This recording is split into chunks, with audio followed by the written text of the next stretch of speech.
Prezident İlham Əliyev Azərbaycan Respublikasında teatr və konsert müəssisələri işçilərinin sosial müdafiəsinin gücləndirilməsi haqqında sərəncam imzalayıb. Sərəncamda deyilir, Azərbaycan Respublikası Konstitusiyasının 109-cu maddəsinin 32-ci bəndini rəhbər tutaraq ölkəmizdə teatr sənətinin daha da inkişaf etdirilməsi, teatr və konsert müəssisələri işçilərinin sosial müdafiəsinin gücləndirilməsi məqsədi ilə qərar alıram. Dövlət büdcəsindən maliyyə yardımı alan teatr və konsert müəssisələrində çalışan işçilərin aylıq vəzifə maaşlarının 2019-cu il martın 1-dən orta hesabla 50% artırılması təmin edilsin. Azərbaycan Respublikasının Mədəniyyət Nazirliyinə və Azərbaycan Respublikasının Maliyyə Nazirliyinə tapşırılsın ki, bu sərəncamın birinci hissəsinin icrası ilə bağlı zəruri tədbirlər görsünlər.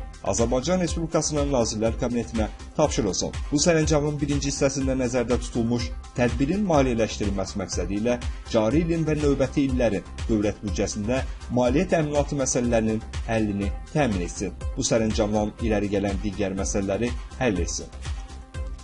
Bakıda Heydər Əliyev Beynəlxalq Aeroportunda təcili enən Uralskaya Avialiniya aviaşirkətinə məxsus təyyarə Moskvaya martın 12-si səhər saatlarında yola düşəcək.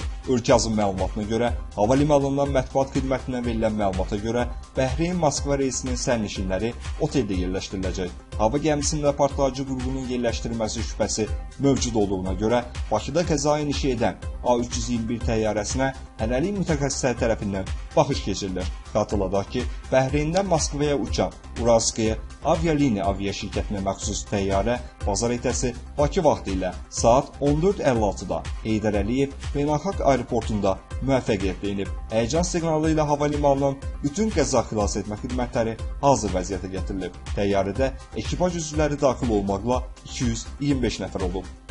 İqtisadi və Sosial İnkişaf Mərkəzi uşaqbununun bərpası üçün hökumətə təklif göndərib. Mərkəzin rəhbəri Vüqar Bayramov bildirib ki, təklif edilən mexanizmə görə uşaqbununun məbləği 3 yaş qruplarına görə müəyyənləşdirilir. Məsələ ilə bağlı Milli Məclisin Əmək və Sosial Siyasət Komitəsinin sədri Adı Rəcəbli Modern.az deyib ki, bugün 18 yaşadək olanlar üçün uşaqbununun bərpası gündəmdə deyil. Ünvanlı yardımın uşaqbunu ilə əvəz olunması mexanizmi üzərində iş getmir. Bildiyiniz kimi, mən hər dəfə parlamentin iclaslarında 3 yaşadək uşaqlar üçün uşaqbununun artırılması təkliflərini səsləndirmişəm və hər zaman dediyim odur ki, 4 və ya daha çox övladı olanlar çox uşaqlı hesab olunsunlar. Prezident çox uşaqlı ailələrə müavinət ayırdı. Birinci qrup əlilliyi olan şəxslərə və sağlamlıq imkanları məhdud 18 yaşındakı uşaqlara qulluq edənlərə 50 manat veriləcək. Uşaq pulu ilə bağlı bəzi məsələlər var. Adı Rəcəbli bildirir ki, 18 yaşadakı bütün təbəqələrdən olan uşaqlara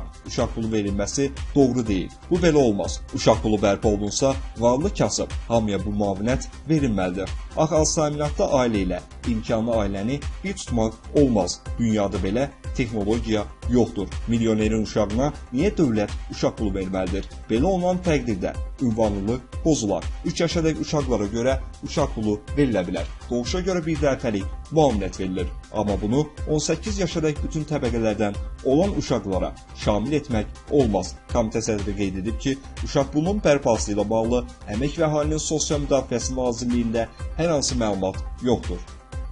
Hüquq mühafizə orqanları Rusiyanın paytaxtı Moskvada Sadovod bazarı və Moskva ticarət mərkəzində axtarışlar aparır. Bu barədə Interfax-a vəziyyət barədə məlumatlı mənbə məlumat verib. Reydlər gecə saat 3 radələrində Moskvanın cənub-şərqində yerləşən Sadovod bazarı və Moskva ticarət mərkəzində aparılır. Obyektlər mərkəzi polis və miqrasiya polisinin əməkdaşları tərəfindən mühasirəyə alınıb deyə mənbə bildirib. Onun sözlərinə görə reydlərə səbəb və ötən gün paytaxt ərazisində miqratlarla baş vermiş qarşıdurma, yaxud da bazarların ərazisində kriptovalyuta firmalarının mövcudluğu ola bilər. Qeyd edək ki, Sadovod bazarı Azərbaycan əsilli milyarderlər Qod Nisanov və Zarah İliyevin sahib olduğu Kievskaya Ploşad şirkətinin balansındadır. Moskva dairəvi avtomobil yolu kənarında yerləşən bazar Rusiyanın ən iri topdan pərakəndə satış mərkəzlərindən sayılır. Bazar 40 hektardan çox ərazini əhatə edir. Orada geyim, uşaq malları, ov balıqçılıq ləvazimatları, turizm məhsulları, gül çiçək, bağ həyət ləvazimatları və sairən satan 8 mindən çox pavilyon fəaliyyət göstərir. TASS hüquq mühafizə orqanlarına istinadən yazır ki, polis obyektlərdə aparılan operativ axtarışlardan sonra onlarla miqrantı saxlayıb. Saxlanılan şəxslər ölkədə asayişi pozmaqda və cinayət törətməkdə şübhəli bilinirlər.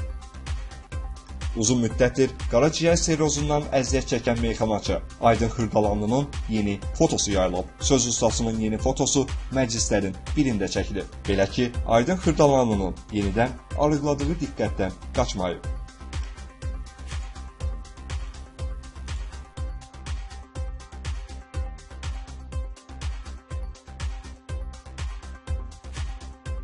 Dünən Bakı Ağır Cinayətlər Məhkəməsində mənimsəmədə təqsirləndirilən Azərbaycan Beynəlxalq Bankı Açıq Səhmdar Cəmiyyətinin idarə heyətinin sabiq sədri Cahangir Hacıyev, onun bacanağı İsmail Hidayətzadə, sabiq deputat Dünya Mixailov, Rasim Kərimovun cinayət işi üzrə məhkəmə iclası fasilədən sonra davam etdirilib. Prosesdə şahid qismində ifadə verən Arzu Qasımov bildirib ki, Inter Tekstil şirkətində aşpaz köməkçisi işləyərkən adına kredit götürülüb. Şirkətin direktoru Şakir Musayev bizə dedi ki, şəxsiyyət vəsiqələrimizi götürüb Beynəlxalq Banka getməliyik. Sonra avtobus tutuldu və 15-20 nəfər şirkətin əməkdaşları Bakıya gəlib sənədlərə qol çəkdi. Daha sonra ifadə verən Inter Tekstil şirkətində 2008-ci ildə xadiməçi işləmiş Mehriban Abbasova qeyd edib ki, 2010-cu ildə rəhbərliyin göstərişi ilə Beynəlxalq Banka bağlanıb, müqavilə sənədinə qol çəkib. Inter Tekstil şirkətində usta kimi çalışmış Mehdi Mehdiyev də şahid qismində verdiyi ifadəsində bildirib ki, Beynəlxalq Bankda müqavilə sənədlərinə imza atıb. Adına ümumilikdə $450.000 kredit götürülüb. Onun sözlərinə görə, şirkətin mühəndisi İlham Allahverdiyevin göstərişi ilə banka gedib. Bizə həmin pulların zavodun inkişafına xərclənəcəyini deyirdilər. Məhkəmənin növbəti iclası martın 18-nə təyin edilib.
Salam əziz izləyicilər, mən istəyirəm ki, bugün arılar haqqında sizə biraz məlumat vereyim. Mən Hüseynov Vidadi, Astara rayonunun Miki kəndində yaşayıram, gənc arıçıyam. Yəni ki, 120-yə yaxın arım var, arılarımın 50-yə yaxın arım buradadır, qalan hissəsi isə yəni ki, çəmən bitkilərinə onu ayrı yerdə qoymuşam, orada bal gətirir. Burada gördüyümüz, yəni arıları şəmi çəkkinə, bura arılarımızın qoyduğu yer, Astara rayonunun Miki kəndi dağlıq ərazidir və gördüyümüz dağ Hirkan Milli Parkının sərhədidir. Yəni arılar həm Astara meşə fonunu, Astarada olan, yəni dağlıq ərazidə bitən bitkilərdən bal yığır, həm də Hirkan Milli Parkında bitən minlərlə bitkilərdən və min bir dərdin dərmanı saydığımız bitkilərdən bal yığır. İndi istəyirəm ki, Yəni ki, arıları hələ bura təzə gətirmişik. Hələ burada arılar bir aya yaxın, yəni ki, məhsul gətirəcək. Güllər, çiçəklər burada hələ təzə açıb. Yəni, çəkdiyinə göstərə də bilərik. Yəni, burada əsasən bal gətirir, yəni ki, gökə ağacından əsas bal gətirir və Qafqaz xurması adlandırdığımız meşədə təbii halda bitən cır xurmalardan bal gətirir. Və meşədə bitən bütün bitkilərdən, sitrus bitkilərdən, yəni bal yığır, burada arılar, meşədə bitən, yəni qaragilə, yəni bütün bitkilərdə, təbiətdə bitən bütün bitkilərdən bal yığır. İndi istəyirəm ki, bir-iki arı yeşiyini yəni açım, orada sizə balı yəni göstərim, hələ arı təzə bal düzü gətirib, hələ burada bir aya yaxın məhsul gətirəcək, onu mən istəyirəm ki, çəkim sizə göstərim. Biz bildiyimiz kimi, arılar bütün çiçəklərdən bal gətirir, yalnız qızıl gülün üzərinə əyləşməz. Yəni ki, ondan məhsul götürməz. Çünki Allah Taala tərəfindən bizə çatdırdığına görə qızıl gül haram buyurulub. İndi mən istəyirəm ki, bir arı yeşiyini açım. Burada sizə arının gətirdiyi məhsulu, yəni ki, Allah bərəkət versin. Gördüyümüz kimi, arı hələ indi bal vurub, kəmi balı çək göstər. Və qalan hissəsi isə çiçək tozudur, yəni güləmdir. Bu gördüyünüz bax, bu güləm 1001 dərdin dərmanıdır. Bütün demək olar xəstəliklərin dərmanıdır bu çiçək tozu. Bu da yəni ki, təbii hələ indi gətirdiyi baldır. Digər ramkanı mən istəyirəm çıxardım. Və bu ramkada da hələ gördüyümüz kimi, yəni arı bura bala vurub, yəni yumurta qoyub, təzə yumurtadır.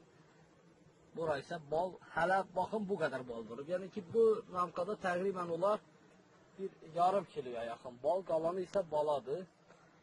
Yəni ki, arılar mən yenidən qeyd etmək istəyirəm. Burada hələ təzə məhsul gətirir. Hələ bunun məhsul gətirməyi, yəni ki, qabaqdadır. Hələ burada arılar ən azından bir aya yaxın güllər çiçəkdən məhsul gətirəcək. Öz nömrəmi də sizə deyim. Yəni ki, kim belə təbii məhsul, təbiətin qoynundan, bax gördüyümüz bu cənnət məkan yerdən arıların 1001 əziyyətlə yığdığı balı mən sizə təklif edirəm. Kim istəsə, mənim nömrəmlə əlaqə saxlaya bilər. Nömrəmi sizə xatırlayıram, 051 546 39 39. Yenidən mən deyirəm, siz özünüzə qeyd eləyin, 051 546 39